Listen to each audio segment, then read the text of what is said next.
Hello to everyone, welcome to our YouTube channel Baba Yogendra Dev ITI तारामंडल। जैसा कि पिछले लेक्चर में मैंने आपको इसके 76 क्वेश्चन तक हो गया था, ठीक है। तो आज मैं 77 क्वेश्चन से स्टार्ट कर रहा हूँ। कह रहा है कि 250 वोल्ट स्थापना के परीक्षण के लिए मेगर वोल्टेज होनी चाहिए, यानी कि अगर 250 वोल्ट की सप्लाई है तो वहाँ पे उसकी टेस्टिंग करने के लिए मेगर की जो वोल्टेज होनी चाहिए लगभग कितनी होनी चाहिए। तो इसका सही आंसर हो जाएगा होगा 500 वोल्ट के आसपास होना चाहिए, ठीक है। क्या अपन 500 वोल्ट का होना चाहिए, मिनिमम 500 वोल्ट होना चाहिए, नहीं तो उससे अधिक कम रहता है तो जलने की संभावना बढ़ जाती है, ठीक है। अगला कह रहा है कि इंडियन जो IE के नियमों के अनुसार अर्थ और चालक के बीच इंसुलेशन प्रतिरोध कम से कम कितना होना से कम नहीं होना चाहिए, मतलब कितना से कम नहीं होना चाहिए, ठीक है। यानी कि 50, इसका सही आंसर होगा 50 मेगा ओम और बटे निर्गमों की संख्या। निर्गम मतलब क्या है, आउटपुट जितना निकल रहा है। एक होता है आउटपुट बटा इनपुट होता है ना, एफिशिएंसी किसी चीज़ का निकालने के लिए, तो वही कह रहा है कि आउटपुटों की संख्या, ठीक है। नेक्स्ट क्वेश्चन कह रहा है कि मेगर पर विद्युत स्त्री का परीक्षण करने पर मेगर की रीडिंग अनंत है, यानी कि कोई विद्युत स्त्री है, यानी कि क्या कहते हैं आपका मेगर जो हमारा है, क्या कहते हैं कि उसके जो इसके जो टर्मिनल होते हैं, इधर जीरो दर्शा रहा है और इधर इन्फिनिटी दर्शा रहा है। मान ली एक बात कर रहा हूँ मैं, कह रहा है कि जो हमारा नीडल है वो इन्फिनिटी को दर्शा रहा है। इसका मतलब क्या है कि हाई रेजिस्टेंस को शो कर रहा है। हाई रेजिस्टेंस किस कंडीशन में होता है, जब परिपथ क्या हो हमारा खुला हो। परिपथ क्या हो हमारा, अगर यहाँ पे हम दोनों लगा के नापेंगे रेजिस्टेंस तो क्या दिखाएगा, बहुत हाई ज़्यादा रेजिस्टेंस दिखाएगा। क्यों दिखाएगा, क्योंकि यहाँ पे क्या हमारा खुला परिपथ है, ठीक है। तो सही आंसर क्या हो जाएगा, हीटिंग एलिमेंट का क्या है, हीटिंग एलिमेंट खुला परिपथ का होगा, ठीक है। नेक्स्ट कर रहा है कि एक विद्युत केतली के अर्थ दोष के परीक्षण पर मेगर की रीडिंग शून्य है, यह दर्शाता है। यानी कि एक विद्युत केतली है, मेरे जो हमारी रीडिंग आ रही है वो क्या आ रही है, शून्य आ रही है। तो इसका मतलब क्या होगा कि जो शरीर से छूने पर जो पहला कह रहा खुला परिपथ नहीं, फिर खुला परिपथ उस कंडीशन देगा जब रेजिस्टेंस क्या हो, हाई हो। दूसरा क्या, शरीर से छूने पर लाइफ टर्मिनल, नहीं ये भी नहीं हो, लाइफ टर्मिनल नहीं हो सकता, लाइफ टर्मिनल खतरा होता है। अगला कह रहा है शरीर से छूने में न्यूट्रल टर्मिनल, हाँ न्यूट्रल टर्मिनल छुआता है तो उस कंडीशन में क्या होता है, का जीरो दिखाता है। अगला कह रहा है कि एक व्यक्ति 500 वोल्ट के 500 वोल्ट मेगर के दोनों टर्मिनल पकड़े हैं, परंतु डैश के कारण भी सुरक्षित है, यानी किस कारण वो क्या है, सुरक्षित होता है हमारा। तो जो हमारी बेसिकली करंट के कारण ही होता है, हमारा ज़्यादा शॉक लगता है तो करंट क्या होगा, कंडीशन में कम होगी। वोल्टेज क्या होगा, वोल्टेज से मतलब नहीं है, ठीक है। करंट क्या होगी हमारी, बहुत ही कम होगी, यानी कि धारा क्या कमान क्या है, बहुत ही कम है। अगर कह रहा है कि मल्टीमीटर मापता है, जैसा कि इलेक्ट्रॉनिक मल्टीमीटर आप लोग देखते हैं, पूछ रहा है कि ये क्या मापता है, तो रेजिस्टेंस भी मापता है, सही बात है, धारा भी मापता है, वोल्टेज भी मापता है, यानी कि उसके द्वारा सभी चीज़ मापा जा सकता है, ठीक है। अगला कह रहा है कि डैश मापने के लिए मल्टीमीटर का प्रयोग किया जाता है। तो AC मापने के लिए प्रयोग किया जाता है, DC भी मापा जाता है, AC मापा DC मापा जाता है। स्पंदी पल्सेटिंग DC परिणाम, पल्सेटिंग DC परिणाम नहीं मापा जा सकता इसके द्वारा, ठीक है। पल्सेटिंग ऐसे होता है, ये वाला जो चीज़ होती है क्या होती है, पल्सेटिंग होती है। तो ये कह रहा है इसके द्वारा क्या मापा जा सकता है, AC और DC दोनों परिणाम क्या सकते हैं, इसको परिमाण नहीं परिमाण मापा जा सकता है, ठीक है। सॉरी। अगला कह रहा है एक निश्चित मल्टीमीटर के लिए प्रचलित वोल्टेज होती है, यानी कि एक जो हमारा मल्टीमीटर होता है उसके लिए प्रचालन करने के लिए, चलाने के लिए कितने वोल्टेज की आवश्यकता होती है। तो 9 वोल्ट की क्या होती है हमारी, 9 वोल्ट DC की आवश्यकता होती है। जो हमारा DC वोल्टेज होता है उसके सेल होता है जो इस तरीके का, ये हमारा क्या होता है, यहाँ पे टर्मिनल बना होता है यहाँ पे, तो ये 9 वोल्ट की सेल की आवश्यकता होती है, ठीक है। ठीक है। अगला कह रहा है कि AC वोल्टेज के लिए मल्टीमीटर की लीड जोड़ी जाती है, यदि प्रतिरोध मापना हो तो यह आवश्यक है। पहला कह रहा है कि एक लीड को दूसरी जैकेट पर बदलना, नहीं ये नहीं होता है, ठीक है। एक लीड को दूसरी जैकेट पर बदलने की आवश्यकता नहीं पड़ती है। अगला कह रहा है कि दोनों लीड को दूसरी जैकेट पर बदलना, दोनों लीडों को दूसरी जैकेट पर बदलना, नहीं गलत है। अगला कह रहा है कि एक ओवेनिस्ट रखी जाती है और दूसरी जैकेट को बदल दिया जाए, हाँ सही बात है। ओवेनिस्ट मतलब क्या होता है, कॉमन रखा जाता है। जैसा कि हमारे मल्टीमीटर में 3 होता है, 3 नॉब होता है, 1 2 3, एक ब्लैक 2 रेड में होता है। एक को क्या करते हैं, कॉमन रखते हैं, एक में वोल्टेज और एक में करंट नापा जाता है। तो वही कह रहा है कि एक लीड क्या करते हैं, ओवेनिस्ट रखते हैं, उनमें कॉमन रखते हैं और दूसरी जैकेट को बदल दी जाती है, ठीक है, सही बात है। अगला कह रहा है कि कौन सा मल्टीमीटर अधिक संवेदनशील और शुद्ध है, यानी कि इनमें से कौन सा मल्टीमीटर अधिक सेंसिटिव है और प्योर है, ठीक है। ऑप्शन क्या रहा है इसमें, इंटीग्रेटेड परिपथ प्रकार का, डिजिटल प्रकार का या सूचक प्रकार का। तो जो इंटीग्रेटेड प्रकार का होता है वो क्या होता है, सेंसिटिव होता है और शुद्ध होता है, प्योर होता है, ठीक है। अगला कह रहा है कि अर्थ या इंसुलेशन का प्रतिरोध किसके द्वारा मापा जाता है? तो मेगर के द्वारा मापा जाता है। ठीक है, इंसुलेशन रेजिस्टेंस और अर्थ नापने के लिए मेगर का प्रयोग किया जाता है। अगला कह रहा है कि यदि मल्टीमीटर की बैटरी कमजोर हो तो यह दर्शाता है। यानी कि कह रहा है, कहने का मतलब कि मल्टीमीटर जो लगा हुआ है उसकी जो बैटरी हमारी क्या हो, बहुत ही कमजोर हो तो क्या दर्शाता है। ठीक है, तो अगर ऑप्शन कह रहा है शुद्ध रीडिंग देगा।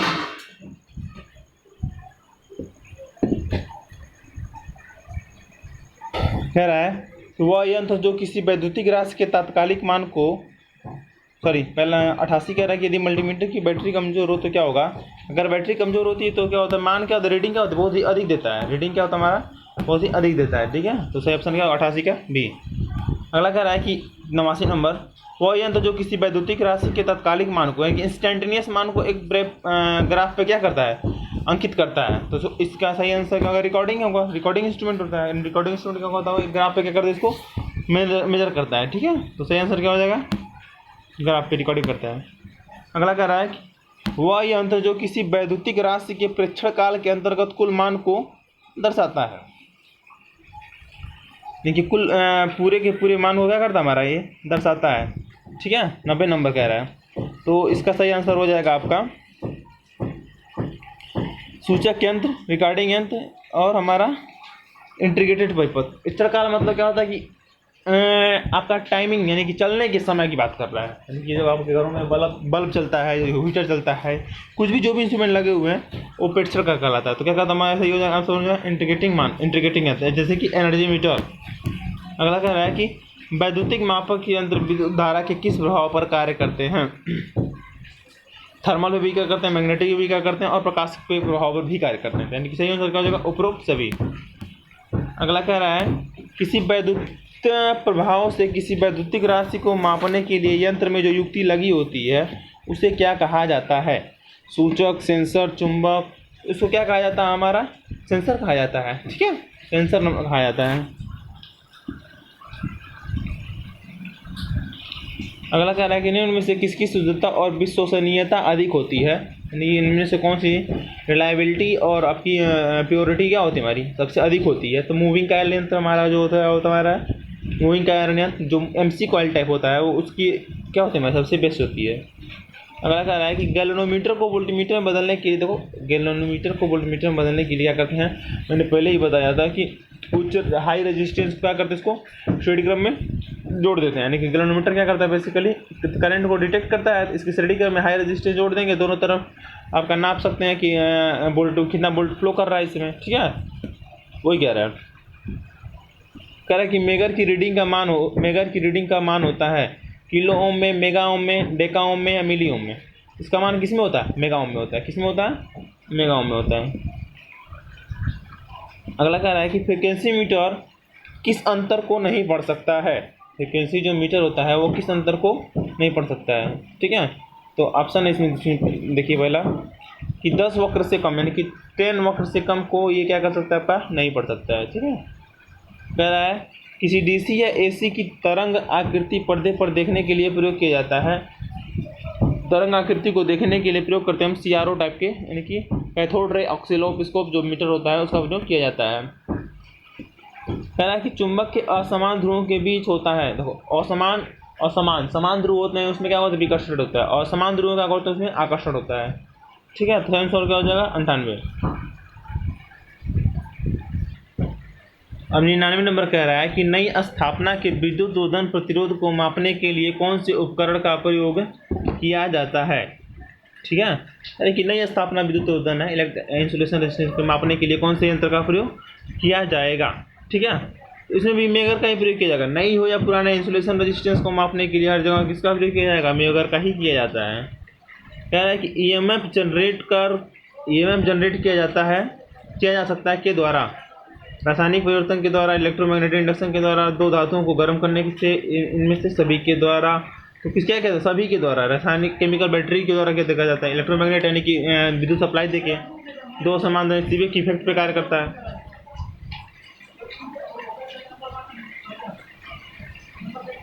अगला कह रहा है कि वाट मीटर क्या होता है, किसी वैद्युतिक परिपथ के शक्ति व्यय को मापने वाला यंत्र है। कि वाट मीटर विद्युत धारा की दिशा को दर्शाता है। तो शक्ति व्यय को मापता है, शक्ति या विद्युत परिमाण को बताता है, ठीक है, या इनमें से सभी को विद्युत धारा की दिशा भी बताता है, सब कुछ करता है ये, ठीक है, इसमें सभी हो जाएगा। अगला कह रहा है कि मीटर पर लगने वाले टार्क क्या होते हैं? डिफ्लेक्टिंग टार्क, ग्रेविटी टार्क और ए और बी दोनों, ठीक है। तो डिफ्लेक्टिंग टार्क भी होता है और ग्रेविटी कंट्रोल भी होता है। ग्रेविटी कंट्रोल क्या होता है? हमारे वेट लगा देते हैं, ठीक है, जो हमारा इंडिल होता है उसके अपोजिट साइड में। अगला कह रहा है कि एक आदर्श आइडियल एमीटर का प्रतिरोध कितना होना चाहिए, ठीक है, कितना होना चाहिए? कम से कम होना चाहिए, ठीक है, शून्य तो हो ही नहीं सकता, तो सही होगा कम होना चाहिए। अगला कह रहा है कि मापन यंत्र की सुग्राह्यता है, पहला ऑप्शन कह रहा है कि आउटपुट में वो अल्पतम वृद्धि जिसे निश्चितांत पूर्वक सुनिश्चित किया जा सकता है, इनपुट में वो अधिकतम परिवर्तन जिसके प्रति मापन यंत्र अनुक्रिया करने में असमर्थ है। गलत, ये भी एक सेकंड, ये भी गलत हो गया, ये भी गलत है। अगला कह रहा है कि आउटपुट के परिमाण में परिवर्तन का इनपुट के परिमाण में संगत आउटपुट परिवर्तन, तो ये हमारा क्या होगा? सही हो जाएगा। अगला कह रहा है कि निम्नलिखित में से किन किन युक्ति पर प्लस और घटा के चिन्ह नियुक्ति होते हैं? देखो, अमीटर में, वोल्टमीटर में, बैटरी में तो लगा ही होता है, और अगर एमसी टाइप वाला है तो उसमें भी क्या होता है? हमारा लगा ही होता है, अमीटर हो चाहे वोल्टमीटर हो, इनमें से क्या हो जाएगा? हमारा सभी हो जाएगा। कह रहा है कि धारिता मापने के लिए निम्नलिखित में से किस ब्रिज का प्रयोग किया जाता है? देखो, धारिता मापने के लिए हम लोग यानी कि कैपेसिटेंस मापने के लिए बात कर रहा है, ठीक है, तो हे ब्रिज का प्रयोग किया जाता है, या फिर आपका कहा कि क्यू मीटर किस सिद्धांत पर कार्य करता है? आपसी अधिष्ठापन, श्रृंखला गुज, आत्म अधिष्ठापन, समांतर गुज, तो किस पर कार्य करता है? ये आपसी अधिष्ठापन पर कार्य करता है। कह रहा है कि एक एनर्जी मीटर में क्रीपिंग का मुख्य कारण क्या होता है? ठीक है, अत्यधिक घर्षण, यांत्रिक कंपन, वोल्टेज का अत्यधिक प्रभाव या चुंबकीय प्रभाव। तो क्या होता है? अधिक घर्षण, यानी ज़्यादा फ्रिक्शन होने की वजह से क्या होता है? क्रीपिंग होता है। क्रीपिंग को दूर करने के लिए डिस्क लगा होता है, उसमें 2 छिद्र कर देते हैं, क्रीपिंग दूर हो जाता है, ठीक है, मीटर तेज चलने लगता है इसके कारण, ठीक है। अगर पीजो इलेक्ट्रिक सामग्री एक उदाहरण है कोरंडम का, क्वार्टर्स का, या फिर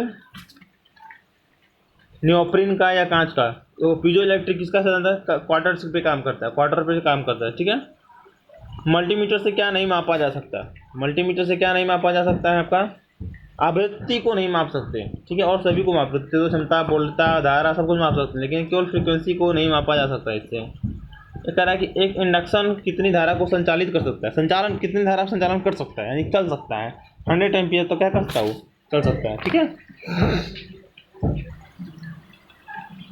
निम्नलिखित प्रतिरोध को सटीकता से किसके द्वारा मापा जा सकता है? तो किसके द्वारा मापा जाता है? केल्विन ब्रिज के द्वारा मापा जा सकता है, ठीक है। नेक्स्ट कह रहा है वोल्टमीटर का परास बढ़ाने के लिए निम्नलिखित में से किसका प्रयोग करते हैं? तो किसका प्रयोग करते हैं हम लोग? मल्टीप्लायर रेजिस्टेंस का प्रयोग किया जाता है, ठीक है। शंट का भी प्रयोग किया जाता है, लेकिन उससे बेस्ट क्या होता है? हमारा मल्टीप्लायर रेजिस्टेंस होता है। अगला कह रहा है कि पीजोमीटर का प्रयोग निम्नलिखित मापने के लिए किया जाता है। पीजोमीटर का प्रयोग 114 नंबर क्वेश्चन किसके लिए किया जाता है? अति उच्च हाई प्रेशर उच्च दाब मापने के लिए पीजो इलेक्ट्रिक का प्रयोग किया जाता है। अगला कह रहा है कि ट्रांसफार्मर की कोर के निर्माण के, देखो कोर का जो निर्माण होता है, जो हमारा कोर होता है इसकी बात कर रहा है, इसका निर्माण के लिए सबसे बेस्ट क्या होता है? कौन से मेटल का होता है? इसका सबसे बेस्ट मेटल होता है कोल्ड रोड ग्रेन ओरिएंटेड का ही इस्तेमाल किया जाता है, ठीक है। अगला कह रहा है कि विसर्पण यानी कि परिघटना निम्नलिखित में से होती है, किसमें होती है? तो एनर्जी मीटर में होती है। तो एनर्जी मीटर किसे कहते हैं? वाट आवर मीटर को कहते हैं। किसे कहते हैं? वाट आवर मीटर को कहते हैं, ठीक है।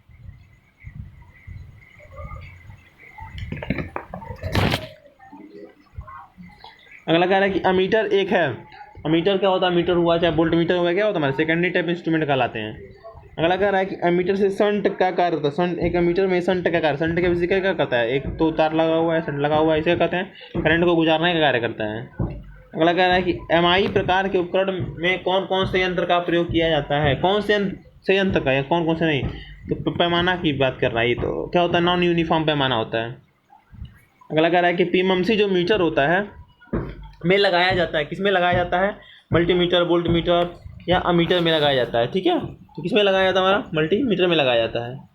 अगला कह रहा है गैस्केट के गलने या क्षतिग्रस्त हो जाने पर निम्नलिखित में से कौन सा दोष उत्पन्न होता है।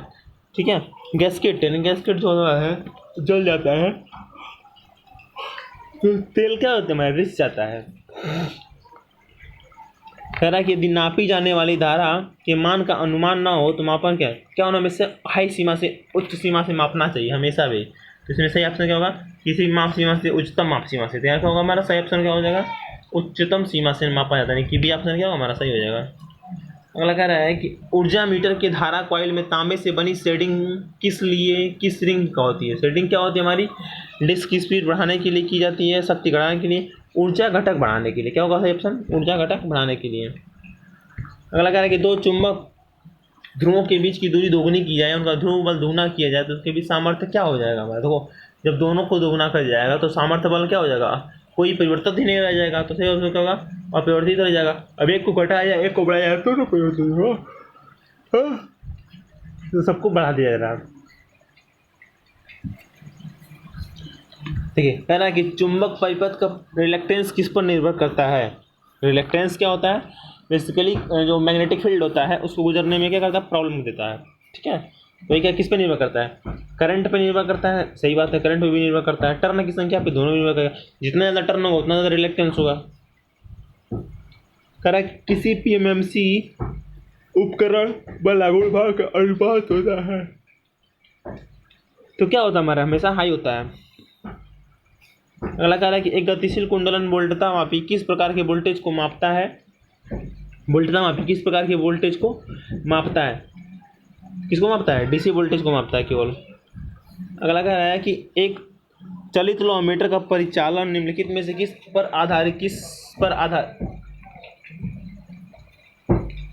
होता है। किस पे आधारित होता है हमारा, स्थिर विद्युत प्रभाव पे, ताप प्रभाव पे, वैद्युत चुंबकीय प्रभाव पे। तो किस पे आधारित होता है, मूविंग आयरन की बात कर रहा है तो वैद्युत चुंबकीय प्रभाव पे कार्य करता है। अगला कह रहा है कि अस्थायी चुंबक चल कुंडली उपकरण निम्नलिखित में से किसे पढ़ सकेगा। स्पंदन केवल डीसी मापन, केवल एसी मापन। तो जो अस्थायी मैग्नेटिक कॉइल होता है वो किसको पढ़ सकता है हमारा, केवल डीसी को ही पढ़ सकता है। ठीक है, कह रहा है कि निम्न में से कौन सा मीटर समाकलन प्रकार का होता है, ठीक है, इंटीग्रेटिंग प्रकार का होता है। ठीक है, इंटीग्रेटिंग कौन सा होता है हमारा, एनर्जी मीटर होता है। क्या होता है हमारा, एनर्जी मीटर होता है। ठीक है, अगला कह रहा है कि यदि आपको डीसी मापन करना हो तो आप कौन सा उपकरण का उपयोग करेंगे, देखिए एमसी कॉइल टाइप का उपयोग करेंगे। ठीक है, तो ये मूविंग तो किसका एमसी टाइप का उपयोग करेंगे, तो इसमें ऑप्शन सही होगा अस्थायी चुंबक प्रभाव पर करेगा। अगला कह रहा है कि यदि नापे जाने वाली धारा के मान का अनुमान ना हो तो क्या वो हमेशा क्या करना चाहिए, उच्चतम सीमा से मापना चाहिए। क्वेश्चन दोहरा दिया, बदल दिया ऑप्शन इधर उधर करके। अगला कह रहा है कि सूचक यंत्रों में स्प्रिंग का प्रयोग किया जाता है, मुख्यतः कहाँ किया जाता है, संकेतक की गति के नियंत्रण करने के लिए ही किया जाता है। ठीक है, अगला कह रहा है कि विभव मापी मूलतः एक है, एक मापन उपकरण पोटेंशियल डिफरेंस मापने के लिए। देखिए कौन सा हमारा ये मापन उपकरण, विक्षेपक वाला गुण उत्पन्न किया जा सकता है। तो विक्षेपक वाला गुण उत्पन्न किया जा सकता है चुंबकीकरण में। कह रहा है कि वाट घंटा यंत्र किस प्रकार का होता है, वाट घंटा यंत्र किस प्रकार का होता है हमारा, इंटीग्रेटिंग प्रकार का होता है। इंटीग्रेटिंग किसका होता है हमारा, इंटीग्रेटिंग प्रकार का होता है। इंडक्शन प्लेट, देखो इंडक्शन जैसे ही नाम आए तो प्रेरकत्व का सिद्धांत किस पे कार्य करता है, केवल एसी पे ही कार्य करता है। अगला कह रहा है कि कौन सा अवमंदक सबसे अधिक दक्ष होता है, यानी सबसे बेस्ट होता है। अवमंदक और वायुमंदक पिस्टन का ऐसे बना हो, ऐसे पिस्टन का बना होता है, तो इसमें ऐसे ये वायुमंदक हो जाता है। द्रव मंदक का होता है, फ्लूइड भर देते हैं इसमें ब्लेड पत्ती लगी होती है तो जो चलता है तो फ्लूइड भौरधारा आईडी करंट। सबसे बेस्ट क्या होता है हमारा, भौरधारा होता है। क्या होता है हमारा, भौरधारा होता है। ठीक है, वोल्टमीटर के मुकाबले पोटेंशियोमीटर को अधिक पसंद किया जाता है, क्यों किया जाता है। कह रहा है कि विभव मापी वोल्टमीटर के मुकाबले अधिक सुग्राही होता है, नहीं कोई कारण नहीं हुआ। विभव मापी का प्रत्येक वोल्टमीटर से कम होता है, सही बात है। यानी पोटेंशियल डिफरेंस का जो रेजिस्टेंस होता है वो वोल्टेज से क्या होता है हमारा, कम होता है, सही हो जाए सब। कह रहा है कि